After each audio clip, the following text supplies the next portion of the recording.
Islam mengajarkan kita tidak membeza-bezakan suku dan bangsa. Ja'alnakum syu'uban wa qabaila. Kami jadikan kamu bersuku-suku, berbangsa-bangsa. La fadla bainal arabi wal ajam. Tak ada beza antara yang Arab maupun yang bukan Arab. Wala bainal abyadi wal aswad. Tak ada beza antara yang berkulit putih dengan yang kulit hitam. Kullukum min Adam. Semua kamu dari Adam. Wa Adam min turab. Adam dari tanah, balik kepada tanah. Inilah asas manusia memandang orang lain.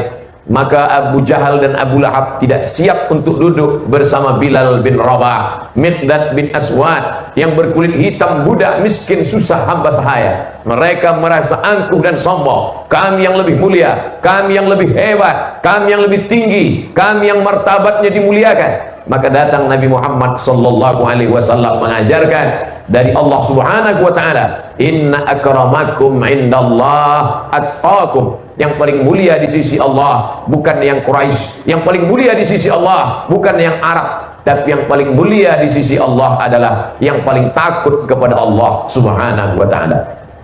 Hari ini Amerika menunjukkan bahwa presiden berkulit hitam. Pada masa presiden yang berkulit hitam dari Afrika, keturunan orang Kenya, tapi sebenarnya Islam sudah mengajarkan itu 14 abad yang silam. Ketika Nabi memanggil Bilal bin Rabah, wahai Bilal, naiklah engkau ke atas Ka'bah, kumandangkanlah azan tahun 8 Hijrah. Tahun ke-8 Hijrah itu naiklah Bilal ke atas Ka'bah. Mengapa yang disuruh Nabi bukan Abu Bakar?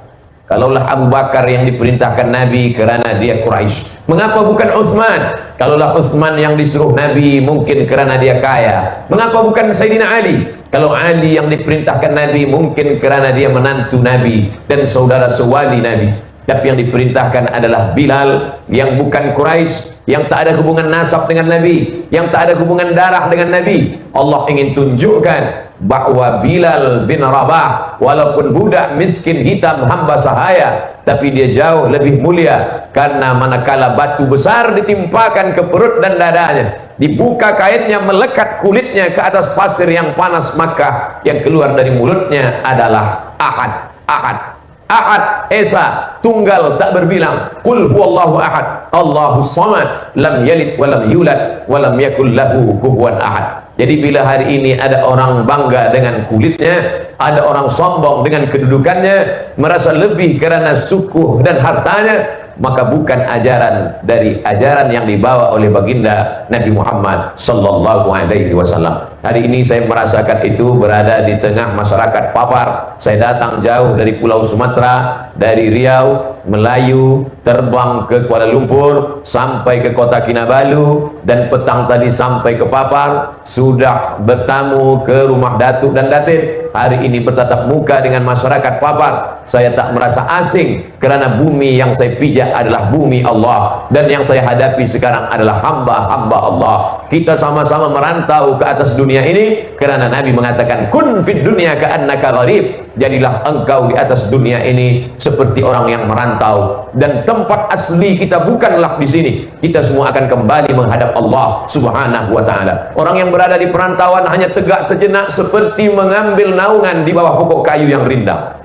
Matahari panas, tegak sekejap, menunggu matahari condong. Pada saat matahari condong tak lagi panas berlalu, dia pun akan pergi menuju tempat akhirnya. Maka semua yang mati menghadap Allah dikatakan inna lillah wa inna ilaihi raji'un, datang dari hadirat Allah dan akan kembali menghadap Allah Subhanahu wa taala. Kata pepatah Melayu, membang jatuh kelapa pun jatuh. Kelapa muda ada yang jatuh, kelapa tua pun jatuh juga. Maka yang dibawa Nabi Muhammad sallallahu alaihi wasallam, yang tak mampu, tak sanggup diterima oleh Abu Jahal dan Abu Lahab adalah duduk sama rendah, tegak sama tinggi, duduk bersama dengan orang berkulit hitam, budak hamba sahaya. Pada saat itu mereka yang dari Quraisy, jangankan untuk duduk bersama, untuk wukuf bersama di padang Arafah pun orang Quraisy tidak mau. Ketika orang-orang biasa duduk di padang Arafah, mereka ingin duduk di tempat yang lain di Mas'aril Arab. Maka Allah membantah mereka. Apa kata Allah dalam Al-Quran? Summa afidhu min haitsu afadhan nas. Wahai orang-orang Arab Quraisy yang bangga, angkuh dan sombong, maka bertolaklah kamu dari padang Arafah sebagaimana suku yang lain bertolak. Oleh sebab itu kita di bumi Sabah ini terdiri dari berbagai macam suku, berbagai macam bangsa.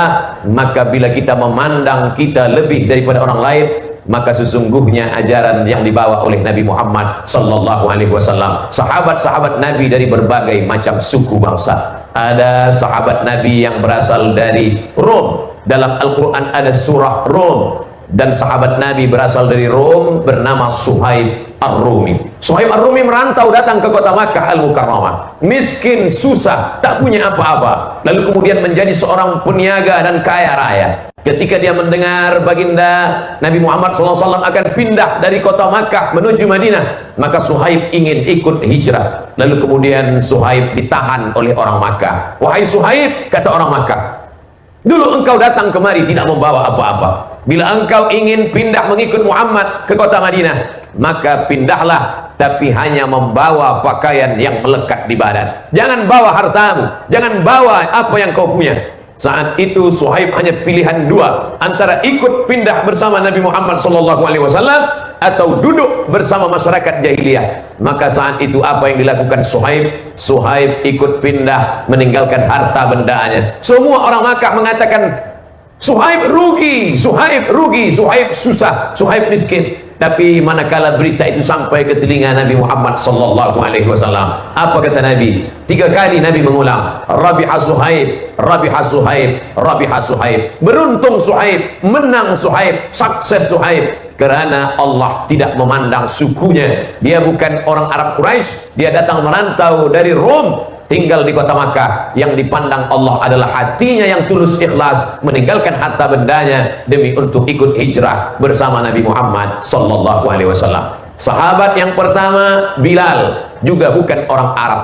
Bilal berasal dari Nubia. Bila kita pandang map yang ada di Afrika Utara, Kaherah Mesir di atas, Sudan di bawah, sempadan antara Mesir dengan Sudan, ada satu kampung bernama Nubia. Nubia inilah kampung halaman dari Bilal, budak berkulit hitam, miskin, susah, tiada punya harta benda, tapi kemudian Nabi memuliakannya. Ada sahabat Nabi dari Afrika, Bilal bin Rabah. Ada sahabat Nabi dari Persia bernama Salman Al-Farisi. Salman tinggal di Persia, Farisi, Persia, Iran sekarang, menyembah api.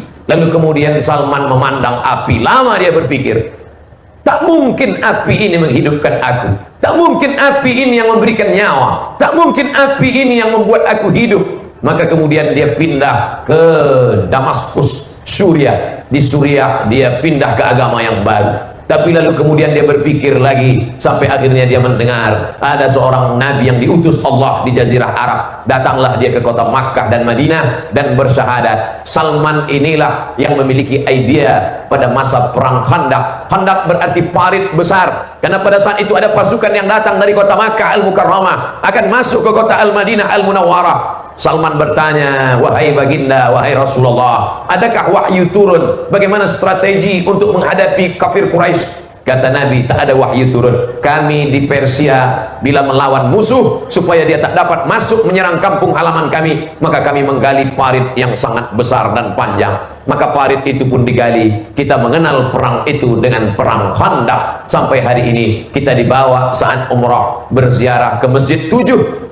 Disebut dengan Masjid 7 karena ada 7 pos tempat penggalian parit yang panjang. Disebut juga dengan perang Ahzab karena pada saat itu ada beberapa komuniti, kelompok yang menyerang Nabi SAW. Ada Yahudi, ada kafir Quraisy, ada orang munafik, ada orang kafir. Lalu kemudian Ahzab terdiri dari beberapa kelompok-kelompok. Disebut dia dengan perang Khandaq karena ada parit. Disebut dengan perang Ahzab karena terdiri dari beberapa kelompok. Disebut pula dia dengan perang yang disebutkan dalam Al-Quran, yang disebutkan pula sebagai persatuan orang-orang munafik menyerang Nabi Muhammad sallallahu alaihi wasallam. Tapi yang memiliki idea itu adalah Salman Al-Farisi, berasal dari Persia. Ada sahabat Nabi dari Nubia, Bilal bin Rabah. Ada sahabat Nabi dari Rom, Romawi, dia adalah Suhaib Ar-Rumi. Ada sahabat Nabi yang berasal dari Faris, Persia, Salman Al-Farisi. Tapi sahabat Nabi juga ada yang berasal dari Mesir, yang kemudian melahirkan anak perempuan, bernama perempuan itu Maria Al-Qibtiyah, dan melahirkan anak laki-laki, meninggal umur 18 bulan. Anak laki-laki itu bernama Ibrahim, dimakamkan di pemakaman Baqi di kota Al-Madinah Al-Munawwarah. Apa maknanya? Sahabat Nabi terdiri dari berbagai macam suku dan bangsa. Karena tajuk kita malam ini adalah perpaduan ummah dari berbagai suku dan agama. 30 menit saya bahaskan tentang beberapa suku. Selepas ini saya akan bahaskan beberapa agama. Setelah itu akan menjawab beberapa pertanyaan. 30 menit ini kita khaskan mengkaji tentang suku-suku yang ada pada zaman Nabi Muhammad sallallahu alaihi wasallam. Suku Rom ada, suku Persia ada, bangsa Romawi ada, bangsa Nubia ada pula seorang laki-laki bernama Husain. Husain diganti Nabi namanya menjadi Abdullah. Nama ayahnya Salam, Abdullah bin Salam. Orang Yahudi, karena di Madinah ada 4 Yahudi yang besar. Yahudi Bani Nadir, Yahudi Bani Quraizah, Yahudi Bani Qainuqa, Yahudi Khaybar. Lalu kemudian Yahudi ini bersama memusuhi Nabi Muhammad sallallahu alaihi wasallam. Tapi ada satu daripada anak-anak Yahudi ini, dan mereka merupakan tokoh masyarakat, orang yang diagungkan dan dimuliakan, bernama Husain. Dia pandang Nabi dari jauh, dari balik-balik celah pokok kurma, dia tengok wajah Nabi Muhammad sallallahu alaihi wasallam. Lalu kemudian dia memandang cahaya kenabian, dan dia datang untuk mengucapkan syahadat, asyhadu an la ilaha illallah wa asyhadu anna Muhammadar Rasulullah. Maka dia pun masuk ke dalam agama Islam. Datang orang berbondong-bondong bertanya kepada Abdullah bin Salam, wahai Abdullah bin Salam, ya, dulu engkau Yahudi tidak Islam, betul? Apakah engkau percaya Muhammad itu Rasulullah? Apa kata Abdullah bin Salam? Aku lebih yakin Muhammad itu Rasul utusan Allah, 100% aku lebih yakin bahwa dia utusan Allah daripada anak yang di rumahku itu adalah anak kandungku. Mengapa demikian? Karena bukti yang aku perhatikan pada dirinya seperti yang ada dalam kitab suci yang aku baca. Sedangkan anakku di rumah, aku belum tentu yakin bahwa, maaf, istriku tidak melakukan perbuatan lain yang dilarang oleh Allah subhanahu wa ta'ala. Inilah yang dikatakan Allah dalam Al-Quran, alladzina atainahumul kitab, orang-orang yang membaca Taurat dan Injil, ya'rifunahu kama ya'rifuna abna'ahum, mereka mengenal Muhammad sallallahu alaihi wasallam sebagaimana mereka mengenal anak-anak kandung mereka sendiri. Oleh sebab itu maka berbagai macam suku bangsa hari ini tidak terkendala, terhalang untuk bersyahadat asyhadu an la ilaha illallah wa asyhadu anna Muhammadar Rasulullah. Jadi kalau ada orang mengatakan agama Islam hanya untuk agama Arab saja, tidak sama seperti agama Yahudi. Yahudi diutus Allah Nabi Isa hanya untuk Bani Israel, diutus Allah Nabi Musa hanya untuk Bani Israel. Sedangkan untuk semesta alam, wa ma arsalnaka illa kaffatan linnas, kami utus engkau ya Muhammad melainkan untuk semesta alam, baik yang Arab maupun yang bukan Arab, baik orang Asia maupun orang Amerika, baik Afrika maupun Europe, semuanya bersyahadat menyatakan asyhadu an la ilaha illallah wa asyhadu anna Muhammadar Rasulullah. Hari ini kita berkumpul dari berbagai macam suku bangsa, maka ini tidak menghalangi kita, tidak merasa diri kita lebih mulia, tidak merasa diri kita lebih hebat, karena dalam pandangan Allah, innallaha la yanzuru ila ajsamikum, Allah tak menengok badan kamu, wala ila suwarikum, Allah tak memandang rupa kamu, walakin yanzuru ila qulubikum, yang dilihat Allah adalah hati kamu, wa a'malikum, dan amal kamu. Yang dipandang Allah hati. Maka Nabi 3 kali mengatakan at-taqwa hahuna, at-taqwa hahuna, at-taqwa hahuna. Takwa itu letaknya di sini, letaknya di hati, letaknya di qalbu. Di hati itu juga tempatnya berbagai macam penyakit. Fi qulubihim maradun, dalam hati mereka ada penyakit, fazadahumullahu marada, Allah tambah penyakit itu. Tapi iman dan takwa juga letaknya di hati. Allah memandang zahir dan batin. Yang dipandang Allah zahir bukan rupa, yang dipandang Allah zahir adalah amalnya. Itu yang tadi kami sempat bicarakan dengan Datuk Aidi, bahwa dulu ini adalah sempat disebut orang sebagai sleeping town, negeri yang tertidur, tapi kemudian ketika beramal bangkit. Maka bangkitnya orang untuk beramal itu beramal tangannya, beramal kakinya, ada action dari tubuhnya, tapi sebenarnya amal badan ini berawal dari amal segumpal di dalam diri. Ala fil jasadi mudghah, ketahuilah dalam badan itu ada segumpal, ada segenggam, ada sekepal. Idza salahat salahal jasadu kulluh, kalau dia baik maka yang lain ikut menjadi baik. Wa idza fasadat, kalau dia rosak maka yang lain ikut menjadi rosak. Ala wahyal qalb, yang di dalam hati, yang di dalam jantung, yang di dalam sanubari, itulah yang membangkitkan kita pada malam hari ini. Beribu-ribu orang datang, meringankan langkah kaki, menghayunkan tangan, diamnya menjadi fikir, geraknya menjadi zikir, hembusan napasnya adalah tasbih, ayunan kakinya adalah takbir, ayunan tangannya adalah tasbih. Itu semua karena dalam hatinya ada keimanan. Setiap langkahnya akan dicatat oleh malaikat, tidak dilihat dari suku bangsanya, tapi yang dilihat adalah ketulusan niat hatinya. Ini yang diajarkan oleh agama yang dibawa oleh Muhammad sallallahu alaihi wasallam.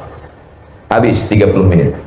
Untuk yang pertama tentang masalah pelbagai suku bangsa. Saya ingin menjelaskan bahwa sahabat-sahabat Nabi terdiri dari berbagai suku bangsa. Ada Nubia, ada Afrika, ada Farisi, Persia. Persia sekarang masuk Asia. Ada Arab, ada yang bukan Arab, ada Quraisy, ada yang tidak Quraisy. Apakah ada sahabat Nabi itu yang berasal dari Sabah?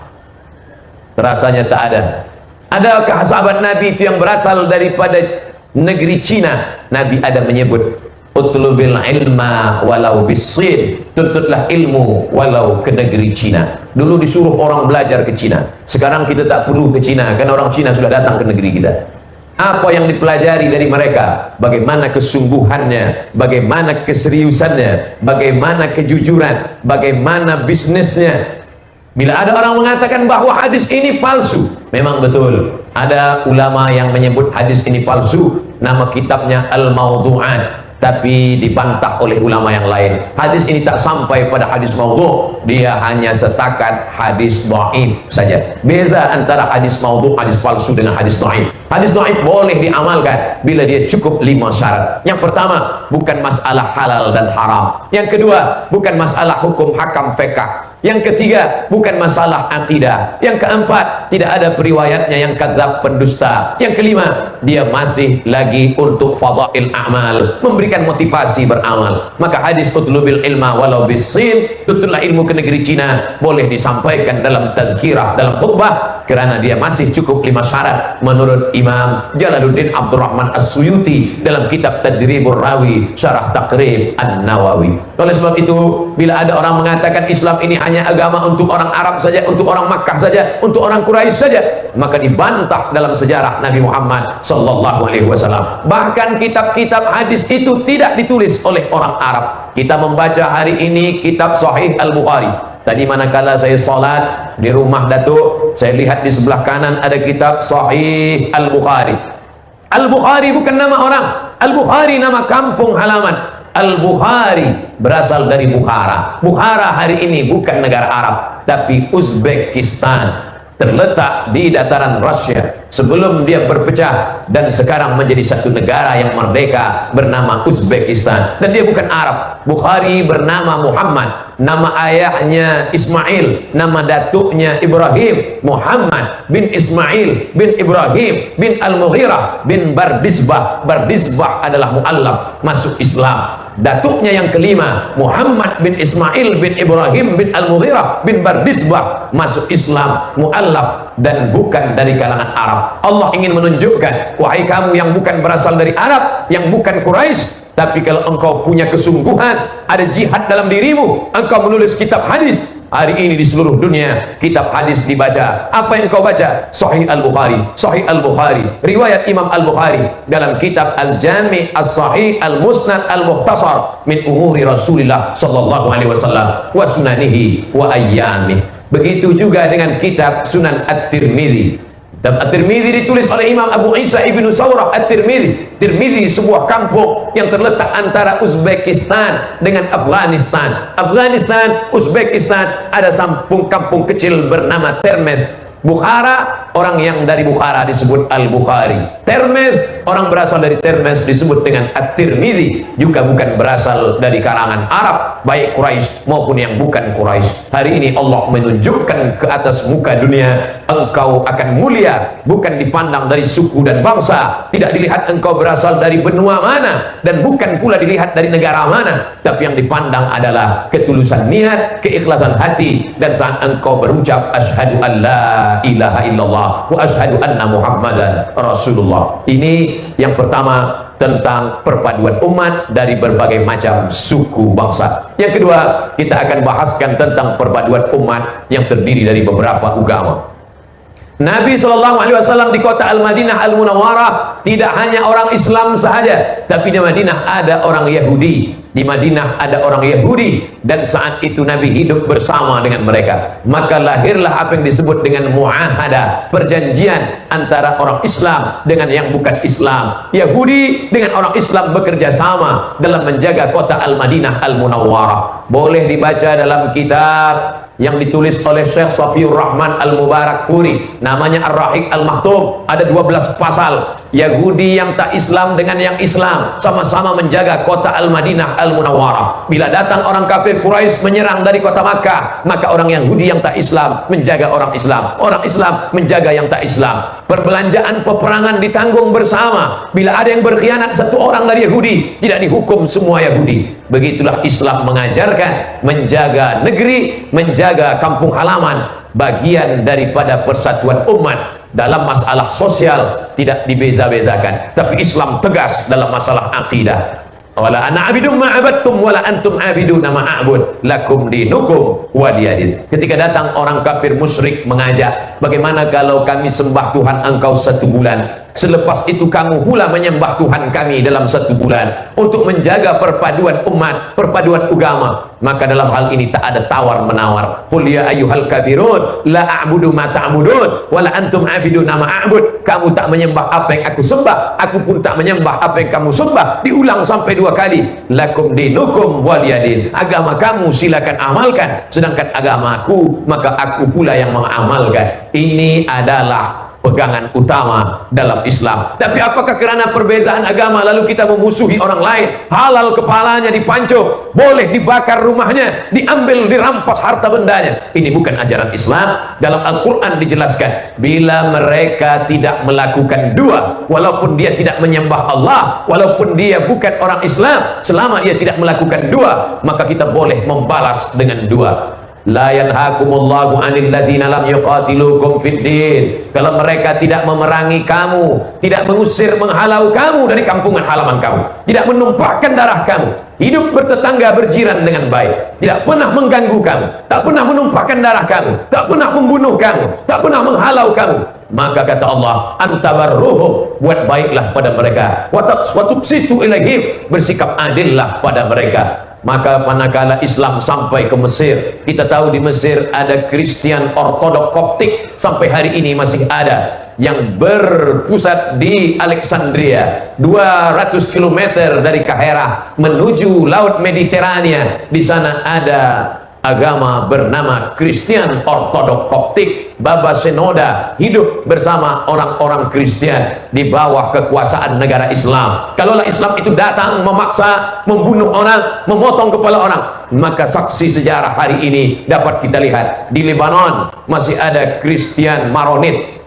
di Mesir masih ada Kristen Ortodok, Yahudi sampai hari ini masih tetap ada di Palestina. Ini menunjukkan bahwa Islam mengamalkan ayat Al-Quran, la ikraha fid din, tak ada paksaan dalam menjalankan agama. Kalaulah Islam ini datang dengan pedang, dengan paksaan, tentu hari ini tidak lagi ada mereka di Mesir, di Suriah, di Palestina, di Irak, bahkan tidak lagi ada tempat-tempat ibadahnya rata dengan tanah. Tapi Nabi saat melepas pasukan perang, apa pesan Nabi? La ta'ridu lahum satajiduna rijalan fis sawami. Kamu akan berjumpa dengan lelaki-lelaki yang mereka itu duduk di sawami, tempel, tempat peribadatan mereka. La ta'ridu lahum, jangan ganggu mereka, jangan ganggu mereka. La taqtulu sabiyan murdi'ah, jangan bunuh anak kecil yang sedang menyusui. Wala syaikhan faniyah, jangan bunuh orang tua renta. Wala taqtulu taqta'unna sajaratan, jangan potong pokok kayu. La taqiranna nahlan, jangan cabut pokok kurma. La tahdimu buyutan, jangan hancurkan rumah. Ini ajaran Islam. Anak kecil tak boleh dibunuh, perempuan hamil tak boleh dibunuh, orang tua tak boleh diganggu. Pendeta-pendeta yang duduk di gereja, di tempat ibadah, tak boleh mereka dibunuh, karena mereka adalah orang-orang lemah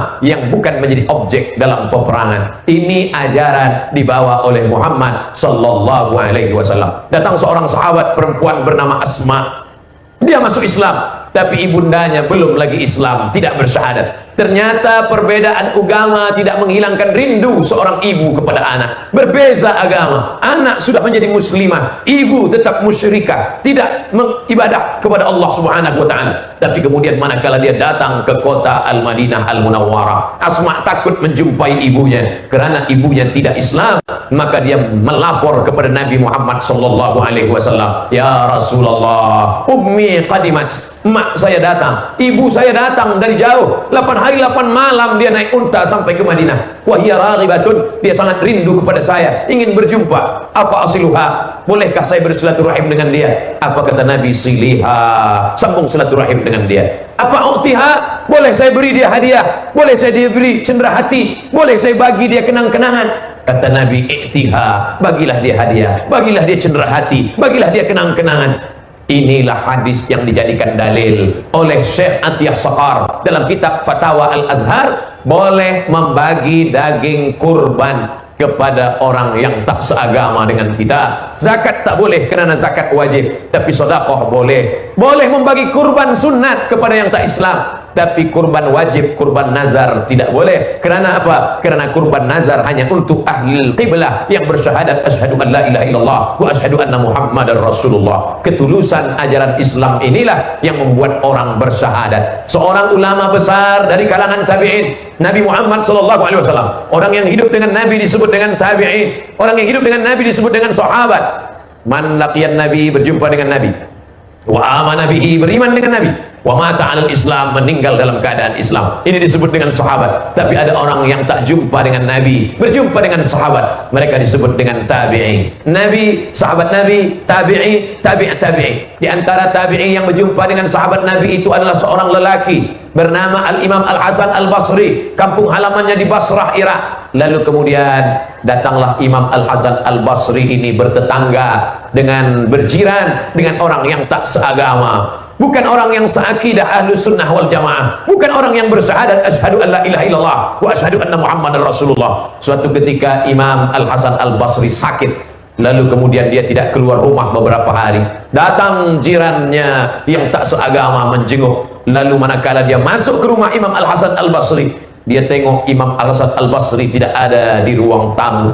Mana Al-Hasan Al-Basri? Kata keluarga Imam Al-Hasan Al-Basri, dia di dalam bilik sebab dia tak boleh keluar, amat sangat sakit kuat. Lalu kemudian jirannya ini masuk ke dalam biliknya, dan manakala dia masuk ke dalam, dia pandang, dia tengok ada tempat menampung air, dan jirannya yang tak Islam ini bertanya, "Wahai Imam Al-Hasan Al-Basri, ya, itu di sudut bilik aku pandang ada tempat menampung air. Betul, itu air apa? Aku tidak tahu, kerana itu air yang menetes dari atas, dan yang di atas bukit itu adalah rumah si jiran yang tidak Islam. Air apa itu wahai Imam Hasan Basri? Aku tidak tahu." Kata jirannya, "Itu adalah air dari rumahku, dan itu adalah air najis." Lalu kemudian jirannya bertanya, "Berapa lama engkau menahankan menampung air najis ini?" Imam Al-Hasan Al-Basri menjawab, "Ishruna sanah, 20 tahun lamanya aku menahankan menampung air najis ini." Agama apa yang mengajarkan engkau berlapang dada? Agama apa yang mengajarkan engkau lembut seperti ini? Wahai Imam Al-Hasan Al-Basri, saksikanlah, asyhadu an la ilaha illallah wa asyhadu anna muhammadan rasulullah. Jiran Imam Al-Hasan Al-Basri masuk Islam bukan karena dia datang mendakwahkan agamanya, bukan karena dia datang membawa pedang memaksakan akidahnya, tapi kerana kelembutan akhlakul karimahnya. Betul kata Nabi SAW, "Innama bu'ithtu liutammima makarimal akhlak." Aku datang diutus Allah untuk menyempurnakan ketulusan, kebersihan, kesucian, kemurnian akhlak. Karena akhlak itulah orang banyak tertarik untuk masuk ke dalam agama Islam. Karena kelembutan hati disentuh dengan hati, yang mulut hanya sampai ke mulut saja, hanya sampai ke telinga saja, tapi yang datang dari hati akan sampai pula sentuhlah ke hati. Manakala hati itu disentuh dengan akhlak, terbuka pintu hidayah. Mereka mengucapkan asyhadu an la ilaha illallah wa asyhadu anna muhammadan rasulullah. Saya yakin dan percaya bahwa umat Islam bertambah di negeri Sabah bukanlah disebabkan kekerasan, bukan disebabkan peperangan, bukan disebabkan dengan pedang dan tombak, tapi karena orang Sabah yang berakhlakul karimah, yang mengamalkan ajaran-ajaran Islam. Tidak ada ayat dalam Al-Quran memuji Muhammad sallallahu alaihi wasallam. Engkau orang yang paling hebat tahajud sampai bengkak kaki, engkau orang yang pergi ke Makkah haji dan umrah berkali-kali, engkau adalah orang. Tapi pujian Allah kepada Nabi Muhammad sallallahu alaihi wasallam, wa innaka la'ala khuluqin azim. Akhlakmu amat sangat mulia. Yang dipuji Allah adalah akhlaknya. Dalam wudu ada akhlak suci, dalam salat ada akhlak rendah diri menempelkan kening ke lantai, dalam puasa ada akhlak merasakan lapar, fakir dan miskin, dalam zakat ada akhlak berbagi menolong orang susah, dalam haji ada akhlak berpakaian-pakaian yang sama. Tak ada beza antara penguasa dengan rakyat jelata, tak ada beza antara orang kaya dengan miskin papa. Maka semua daripada ajaran Islam itu adalah akhlak, akhlak, akhlak. Siapa yang paling mulia di antara kita? Siapa yang paling sempurna iman dan Islamnya? Akmalul mu'minina imanan. Orang yang paling sempurna imannya adalah ahsanuhum khuluqan. Orang yang paling baik akhlak, orang yang paling baik moralnya, orang yang paling baik adabnya, adab kepada Allah dan adab kepada sesama manusia. Oleh sebab itu kita yang terdiri dari berbagai macam suku dan bangsa, warna kulit dan bahasa, terdiri dari berbagai macam agama, maka kita jaga ini semua. Insya Allah Allah akan menurunkan rahmat. Walau anna ahlal qura amanu, kalau penduduk Sabah ini beriman, wattaqau, bertakwa, Allah hanya minta dua saja: iman, percaya, takwa, takut kepada yang dipercayai. La fatahna alaihim barakatin, kami akan turunkan pada mereka barakah. Kalau satu barakah, kalau dua barakatani, tapi Allah tak menyebutkan satu barakah. La fatahna alaihim barakatin, Allah akan turunkan barakah, barakah, barakah minas sama, dari langit, wal ard, dari bumi. Turun hujan dari langit, menumbuhkan tanam-tanaman, datang ikan dari laut, segala macam tumbuh-tumbuhan. Maka barakah-barakah ini boleh jadi kerana orang masih lagi menjaga. Wa'tasimu bihablillah, berpegang teguh pada tali Allah. Wala tafarraqu, jangan berkonflik, jangan berpecah belah, jangan bertengkar berkelahi. Manakala malaikat-malaikat berkata kepada Allah, ataj'alu fiha, untuk apa kau ciptakan manusia ya Allah? Mayyufsidu fiha, mereka hanya akan merusak. Wa yasfikud dima, mereka hanya akan menumpahkan darah, mereka akan berperang, mereka akan berkelahi, mereka akan bermusuh-musuhan. Tapi malam ini kita berkumpul bersama-sama, tak kita pandang suku bangsa, tak kita lihat warna kulit dan status sosial. Yang kita lihat adalah bahwa kita sama-sama manusia, bahwa kita sama-sama hamba Allah. Dan program kita malam ini adalah untuk menyatukan hati yang tercerai-berai. Maka kata Nabi SAW, dibacakannya ayat Al-Quran, la tanaza'u, jangan berkonflik, la tanaza'u, jangan berkelahi, la tanaza'u, jangan saling mengejek, fatabshalu, karena kalau kamu sudah bertengkar dan berperang, kamu akan gagal. Wa tadhhaba rihukum, dan kalau sudah gagal, hilanglah semangat hidup. Semangat kita beberapa malam ini, dan malam ini kemuncaknya, esok malam masih ada lagi, khusus untuk orang-orang muda. Begitu yang saya dengar tadi dari Dato, bahwa ini semua adalah kemuliaan, karamah dari Allah Subhanahu wa Ta'ala yang mesti kita jaga. Karena bila hancur berperang, menang menjadi arang, kalah menjadi abu. Begitu kata pepatah orang-orang Melayu. Kalaupun menang akan menjadi arang, kalaupun kalah akan menjadi debu dan dihembus angin, tak lagi ada kesan apa-apa. Apa yang dapat kita bina di atas muka bumi Allah dengan menjaga keberagaman kita dijaga. Maka dengan menjaga inilah menjadi hamba-hamba Allah yang dengan berbagai macam asal muasal suku, bangsa dan agama. Maka bila dia jaga ini, maka seperti yang dilakukan oleh Nabi Muhammad SAW di kota Al-Madinah Al-Munawwarah. Nabi juga berkirim surat kepada Raja Rom yang bernama Heraklius, Hirqal, padahal Hirqal tidak Islam. Apa kata surat Nabi kepada Hirqal? Salamun ala manittaba'al huda, keselamatan bagi orang yang mengikuti hidayah. Aslim taslam, masuk Islam engkau wahai Hirqal, taslam, maka engkau akan selamat dunia akhirat. Wa illa fa'alaika dzambul arisiyin, bila engkau tidak mengikuti ini, maka semua dosa orang Europe engkau yang akan menanggungnya. Apakah Nabi mengirimnya dengan pedang pasukan menghabisi Hirqal? Tidak. Nabi hanya menyampaikan pesan bahwa dia seorang yang mengajak ke jalan Allah. Ud'u ila sabili rabbik, ajak orang ke jalan Allah bil hikmah, dengan kata-kata yang santun, wal mau'izatil hasanah, dengan contoh suri tauladan yang baik. Andai pun orang ingin berdebat, maka tetap boleh berdebat. Wajadilhum billati hiya ahsan, debatlah dengan cara yang baik. Ayat ini ditutup Allah. Apa kata Allah?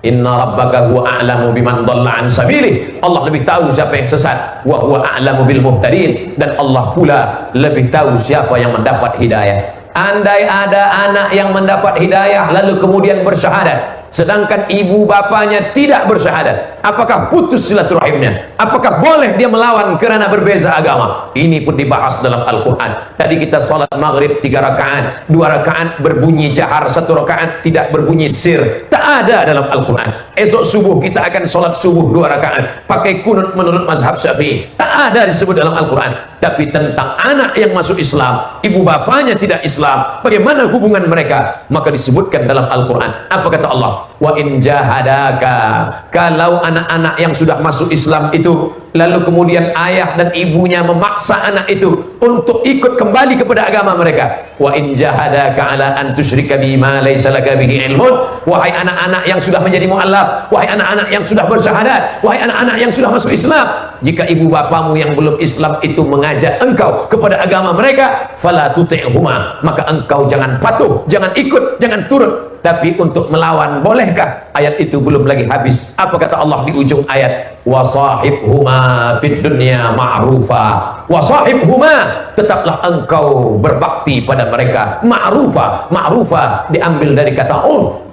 Apa maknanya? Bila tradisi orang di Sabah ada berbagi baju hadiah, maka bagi mereka baju. Bila tradisi orang di Malaysia ada berbagi makanan, engkau boleh membagi mereka makanan. Hanya dalam masalah akidah engkau tegas, tapi dalam masalah berbagi hadiah, masalah berbagi hati, masalah kunjung mengunjungi, maka dalam Islam tidak dilarang. Ini adalah ajaran yang dibawa oleh Sayyidul Anbiya wal Mursalin, Nabi Muhammad sallallahu alaihi wasallam. Oleh sebab itu, malam ini tajuk kita adalah menyatukan umat yang terdiri dari berbagai macam suku, bangsa, warna kulit, dan juga beberapa agama. Kita mesti tahu ada batasan-batasannya. Sebab hari ini kita berhadapan dengan orang yang tak ada batasan sama sekali. Ada yang ekstrim kanan, ada yang ekstrim kiri. Ekstrim kanan, bila tak sama agamanya dengan engkau, maka halal darahnya, boleh dibunuh. Sedangkan ekstrim kiri mengatakan tak ada batasan, semua agama benar, apa saja pun agamanya benar. Maka dalam Islam diajarkan anak-anak cucu kita mesti berpegang inna dina indallahil Islam, agama di sisi Allah adalah Islam. Wa may yabtaghi ghairal islami dina, siapa yang mencari agama selain daripada Islam, kita mesti meyakini keyakinan kita, tapi orang lain juga punya keyakinan, dan saat itu tak mungkin bertembung antara dua keyakinan. Saat itu kita pegang keyakinan kita, dan orang lain kita ajak dengan dakwah, dengan kelembutan hati, dengan akhlakul karimah, dengan berbagi hadiah, dengan tidak saling memusuhi. Maka pada saat itulah orang Yahudi bersyahadat, ya Muhammad, ketika aku sedang sehat, banyak orang yang datang. Ketika aku sedang sehat, banyak teman tertawa. Tapi manakala aku sakit, engkaulah orang yang pertama melawat dan menjenguk aku, wahai Muhammad. Maka saksikanlah, asyhadu an la ilaha illallah wa asyhadu anna Muhammadan Rasulullah. Dia bersyahadat bukan kerana pedang, tapi bersyahadat karena kunjung mengunjungi, melawat dan berziarah antara sesama hamba Allah,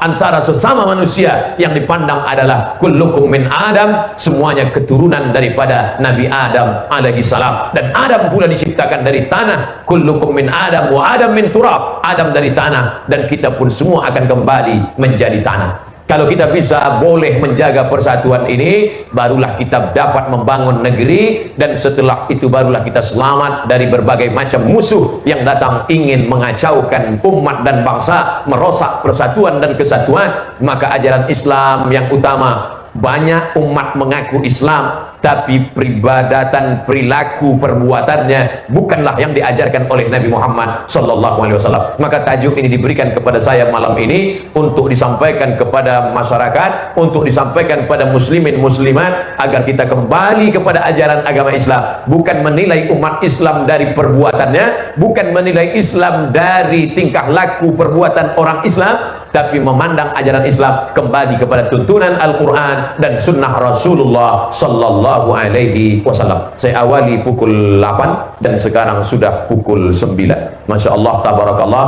jamaah semuanya mendengarkan, semuanya baik yang tegak maupun yang duduk, insya Allah semuanya masuk surga, insya Allah. Cuman yang tegak ini lebih dulu masuk surga. Begitu cara menyenangkan hati orang tegak. Saya senang berada di hadapan muslimin muslimat, hadirin hadirat. Mudah-mudahan pertemuan kita malam ini pertemuan yang mendatangkan rahmat, dan pulang kita dari majelis ini dibersihkan dari segala macam silap, salah dan dosa, insyaallah. Amin ya rabbal alamin. Ada beberapa soalan saya akan jawab insyaallah, yang boleh saya jawab. Yang tak boleh saya jawab saya akan bawa balik ke Riau, Sumatera, Indonesia, dan nanti akan diupload di channel Ustaz Abdul Somad Official. Jangan lupa subscribe, like and share. Baik. Jazakallahu khairan jazaa. Terima kasih. Kita berikan tepuk tangan yang kedua kepada yang mulia Ustaz Usman. Kita kami sudah sejak ketiga. Baik, saya akan jawab soalan. Apa kabar semua jamaah sebelah kiri? Sehat-sehat, baik-baik semua? Kalau masuk ke semak belukar jangan lupa membawa tikar. Saya suka duduk di papar karena ikannya besar-besar. Tadi dibagi oleh Datuk. Masya Allah, tabarakallah. Ini ada soalan. Ibu saya tidak Islam, ayah saya pula Islam. Saya ikut ayah memeluk agama Islam. Bagaimana status perkawinan kedua orang tua saya yang masih tinggal bersama itu?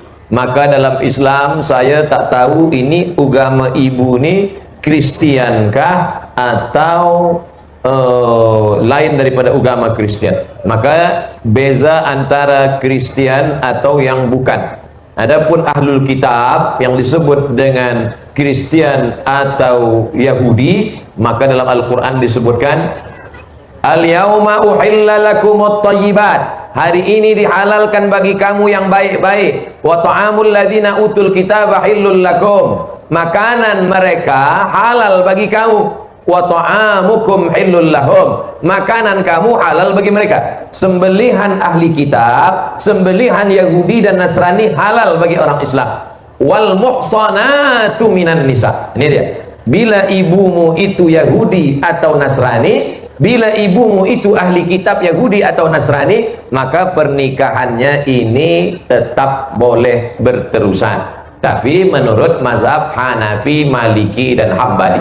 Adapun menurut mazhab Syafi'i tidak. Oleh sebab itu maka kita pandang, kita tengok di Amerika, di Europe, ada orang Islam, istri dia Yahudi, ada orang Islam, istri dia Nasrani, karena dia berpegang pada mazhab Hanafi, Maliki dan Hambali. Adapun kita yang di Asia Tenggara, di Nusantara, yang majoritinya bermazhab Syafi'i, maka perbuatan ini tidak dibenarkan. Tapi dalam masalah fiqh, bila salah satu mazhab masih membenarkan, kita pilih yang paling ringan mudaratnya. Selama masih ada dalam 4 mazhab, kita anggap ini dalam keadaan darurat. Jadi tetaplah ajak silaturahim ibu yang belum Islam ini, tetap berikan dia pemahaman yang benar, tetap doakan tiap malam solat tahajud hajat, mudah-mudahan dia diberi hidayah. Maka selamatlah pernikahan mereka selama mereka tetap menjaga. Tapi bila dia bukan ahli kitab, bukan Yahudi dan Nasrani, maka dalam Islam diajarkan la tankihul musyrikati hatta yu'min, jangan kamu nikahi musyrik sampai mereka beriman. Wala amatum mu'minatun, seorang budak sahaya yang beriman khairon, lebih baik min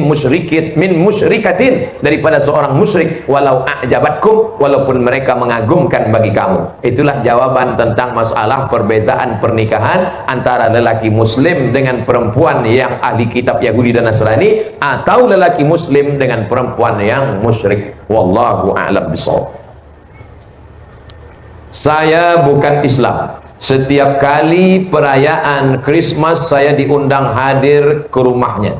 Jiran saya bukan Islam. Setiap kali perayaan Christmas saya diundang hadir ke rumahnya. Apakah ianya tidak menjejaskan akidah saya karena meraihkan perayaan tersebut? Christmas adalah ritual.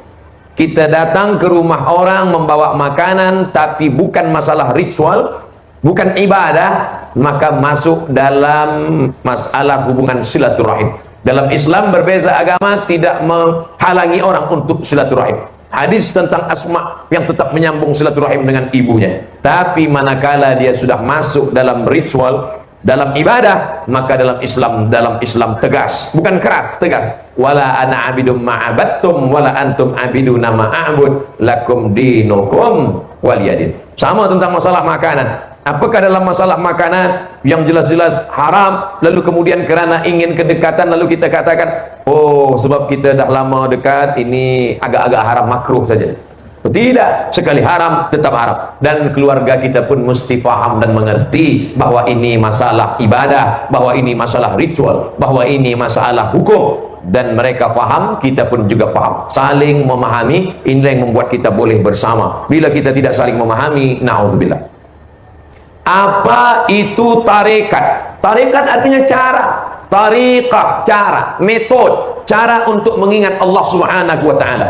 Ini ada lautan yang luas, tapi di atas lautan ini ada sampan. Ada namanya sampan Naqsyabandiyah, nama nakhodanya Bahauddin Naqsyabandi. Ada sampan namanya Syaziliyah, nama nakhodanya Abul Hasan Asy-Syazili. Ada sampan namanya Syattariyah, nama nakhodanya Abdullah Asy-Syattari. Ada sampan namanya Ahmadiyah, nama nakhodanya Said Ahmadil Badawi. Maka ini sampan ini semuanya akan sampai ke Pulau Harapan. Pulau harapannya adalah la ma'budu bihaqqin illallah. Ini hanya sampan saja yang menyampaikan kepada tujuan. Adapun sampan ini metode, tarekat, cara. Oleh sebab itu ada yang berzikir mengikut tarekat Naqsyabandiyah, ada yang berzikir mengikut tarekat Qadiriyah, Abdul Qadir Jilani, ada yang mengikut tarekat zikir Syattariyah, Abdullah Syattari, ada yang berzikir mengikut tarekat Ahmadiyah, Said Ahmadil Badawi, ada yang mengikut tarekat zikir Syaziliyah, Abul Hasan Asy-Syazili.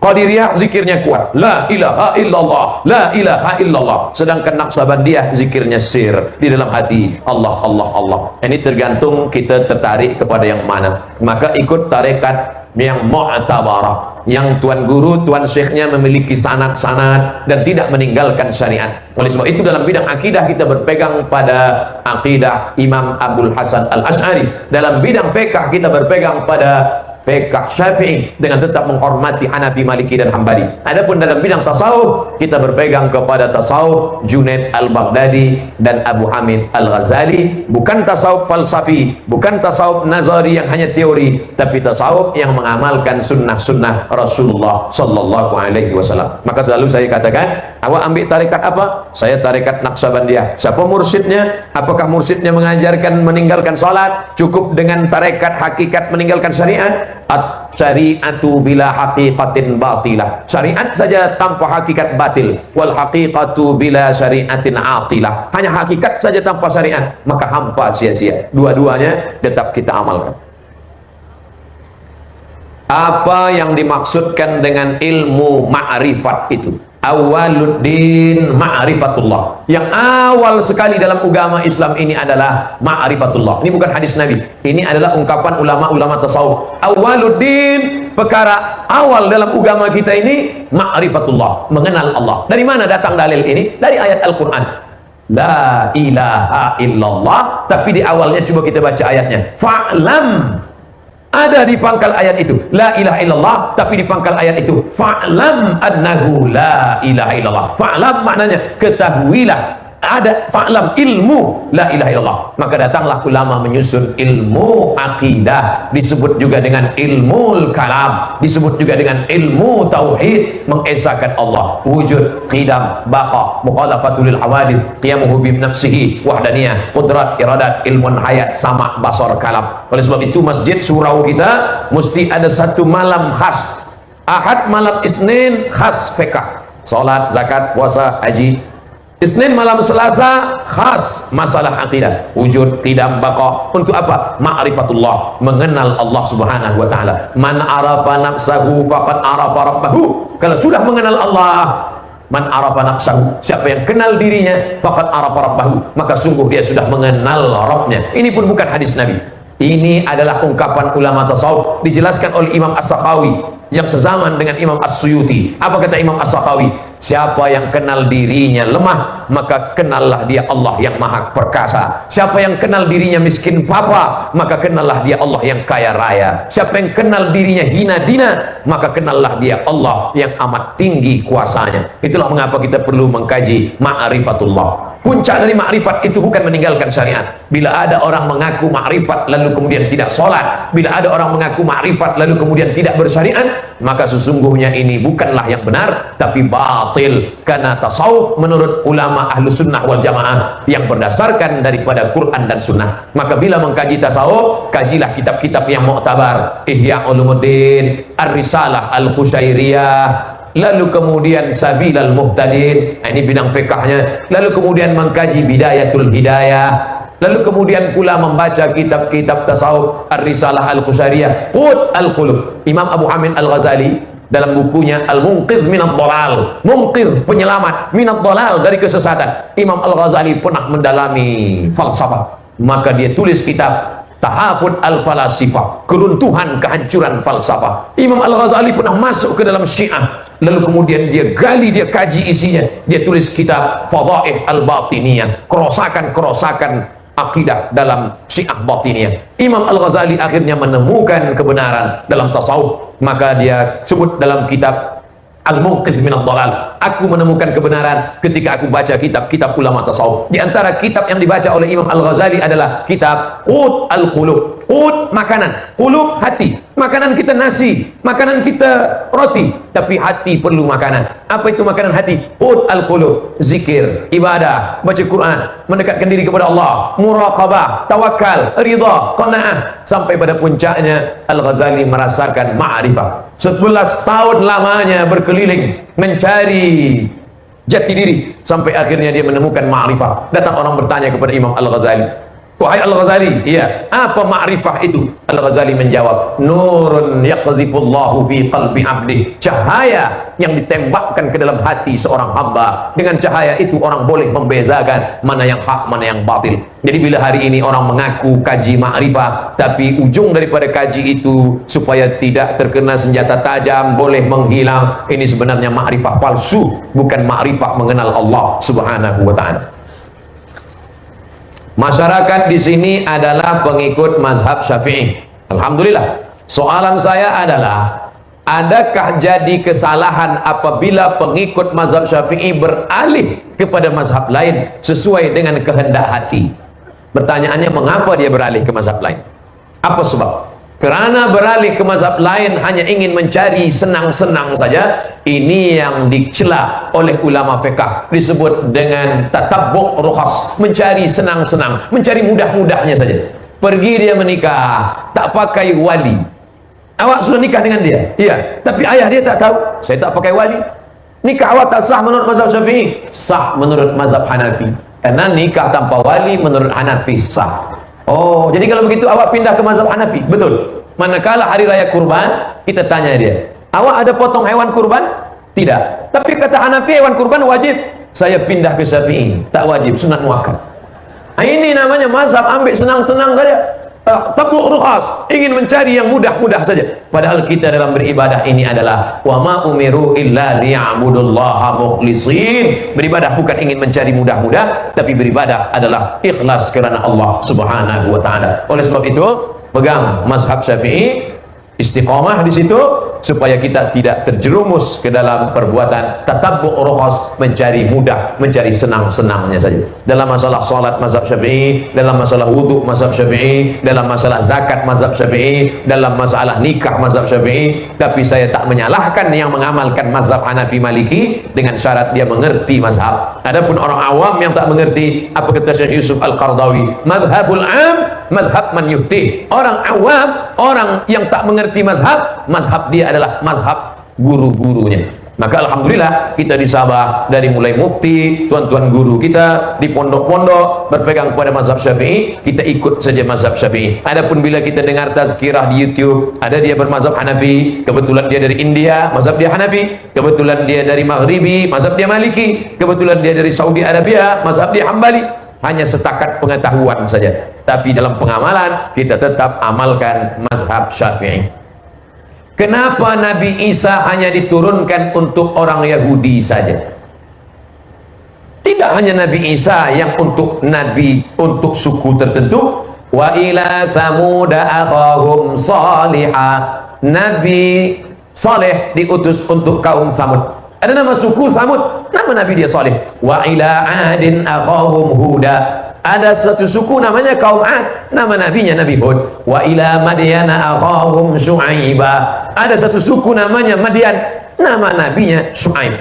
Dan ada pula Nabi Isa, Nabi Musa yang diutus untuk hanya Bani Israel, limited untuk satu kawasan, untuk satu suku saja. Sedangkan Muhammad sallallahu alaihi wasallam, wa ma arsalnaka illa kaffatan linnas, dan kami utus engkau ya Muhammad untuk kafah, untuk seluruh umat manusia, baik yang Yahudi maupun yang Arab maupun yang Asia maupun yang Afrika. Mengapa Nabi Musa untuk Yahudi saja? Mengapa Nabi Isa untuk Yahudi saja? Mengapa kaum Ad Nabi Saleh? Mengapa kaum Madian Nabi Syu'aib? Ini ada hikmah tasyri'iyah, karena setiap suku bangsa ada kekhasan masing-masing. Makanya kata Allah dalam Al-Quran, walikulli qaumin had.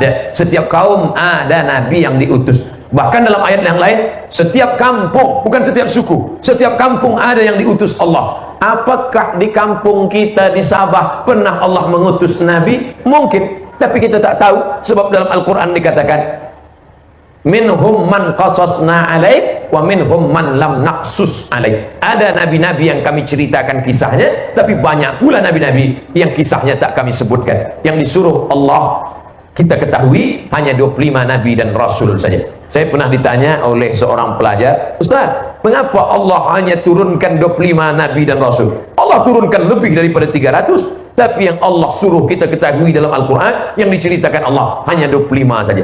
Mengapa 25 saja Ustaz? 25 pun awak tak hafaz semua.